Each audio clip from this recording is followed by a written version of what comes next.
And we did see, like, I was expecting Jumbo-Visma to really turn the screws on this, and we did not see them coming to the front. I'll give you credit, Michael. I do think Sepp Kuss and George Bennett being a little banged up made them think twice about burning their matches this early in the tour on this stage.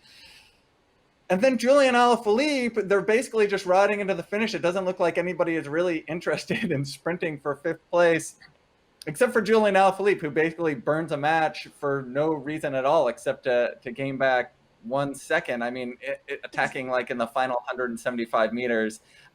This is how I'd Julian love seeing Alaphilippe Julian Alaphilippe races. attacks, but This is how he no, races, and this is Julian. why we love Julian Alaphilippe. They were racing hard at the finish. What do you mean you don't want to sprint for fifth place? It is a place worth sprinting for, and Julian Alaphilippe did a fantastic job clawing back 1 second. He got a full second over everyone else.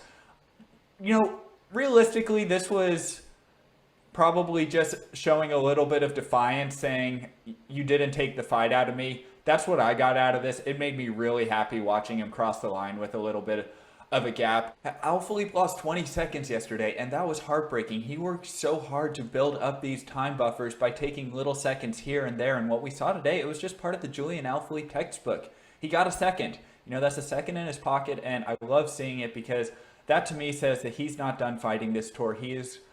We may see him back in the yellow jersey yet, and the only way he's going to do that is by being opportunistic and taking the seconds where he sees the opportunities. So I say, chapeau, Julian. I want to see a whole lot more of that, and I personally am sad that he's in the position to have to fight and claw his way back from the deficit of yesterday's You know mistake. who?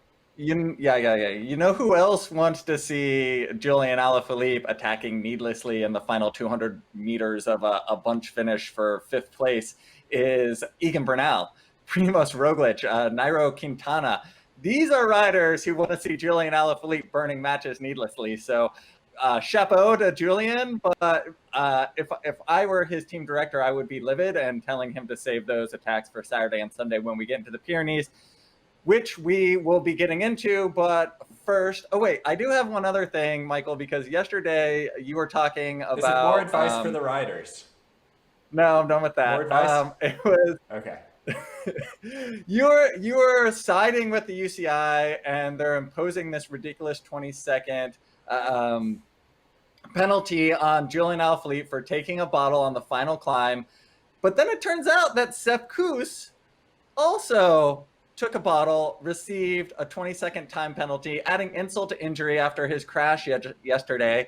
Now, Sepp was still hanging around in the GC hunt. You know, we are encouraging Sepp to go for a decent overall GC ride. It will be great practice for him on his way to winning a Grand Tour one day.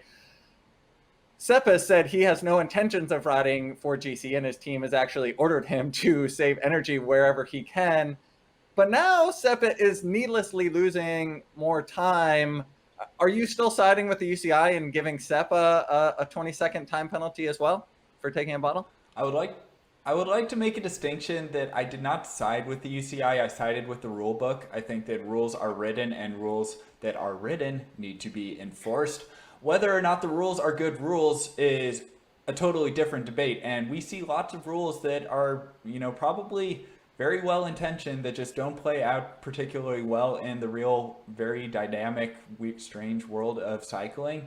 And that's a problem. That is why we see these loose interpretations and loose enforcement of the rules in cycling so often. One thing that we didn't really get into about the bottle hand up yesterday, and why there were multiple riders who got dinged for taking bottles within the final 20K of the race, is because that was just the only logical safe place to be able to hand up a last minute feed. The riders, they were going really, really fast in the peloton going into this final climb of the day. You can't safely take a feed in the bunch if you're going 60 plus K an hour charging towards the line. It's a lot safer to wait until you're 1K up the climb. The field's stretched out a bit. The speeds are cut in half, if not more. That's just the reasonable place to take a feed. And, you know, I'm all in favor of them enforcing the rules that are written, but this is an instant where I think that they should have looked at the race course, anticipated that riders are going to need a feed towards the final bit of this stage, and they probably should have just made it final 15K. It's very reasonable to take feeds up and over a climb. That doesn't really affect things. So long I'm with answer you to on your that. question, Ian. Long answer to your question, but not siding with the UCI, thinking that maybe some of these rules just need to be more thought out and fleshed out ahead of